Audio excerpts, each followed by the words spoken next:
Sa co-main event ng laban nila Casimero at Oguni, naganap ang laban ng ating kababayan na tubong Pulumuloko, Tabato del Sur na si Froilan Saludar o mas kilala sa bansang The Sniper, laban sa boxing rising star ng Japan na si Kita Kurihara.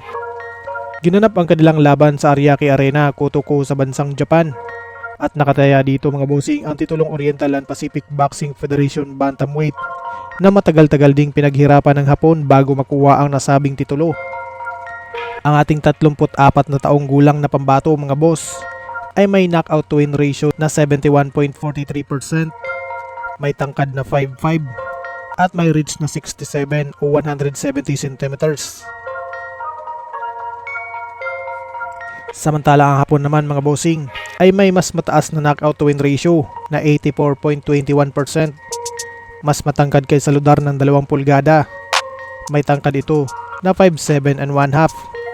May kartada ito na 17 panalo, may 7 talo, may 1 tabla at 15 dito ay tinapos by knockout. Samantala ang ating pambato naman mga bossing na si Saludar ay may mas malawak na kartadang 33 panalo, may 7 talo, may 1 tabla at 23 dito ay tinapos by knockout. Huwag na natin patagalin to mga boss, bakbakan na agad.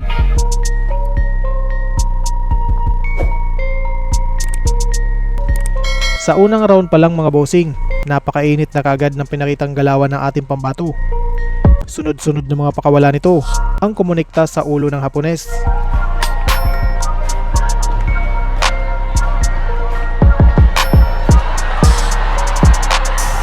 Bumagsak ang Hapon mga bossing pero nagawa pa rin itong makatayo. Pero habang nakatayo ito, tila wala ito sa sarili. Kung mapapansin nyo, mismo ang referee na ang nagtaas ng kanyang gloves para magawa nitong ipagpatuloy pa ang laban. Tila naalipungatan lang ito.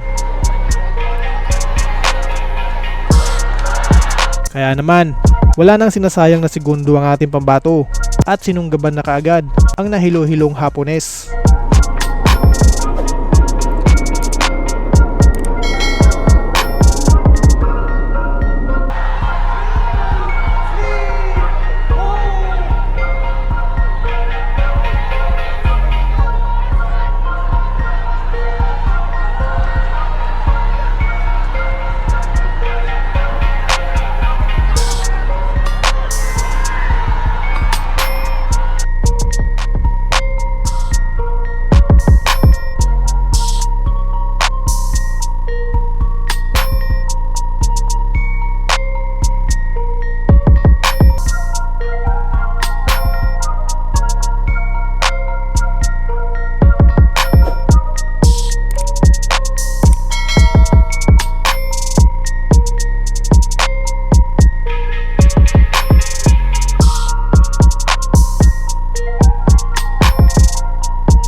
Hanggang dito na lang muna ang ating video ngayon mga bossing. Maraming salamat sa inyong suporta.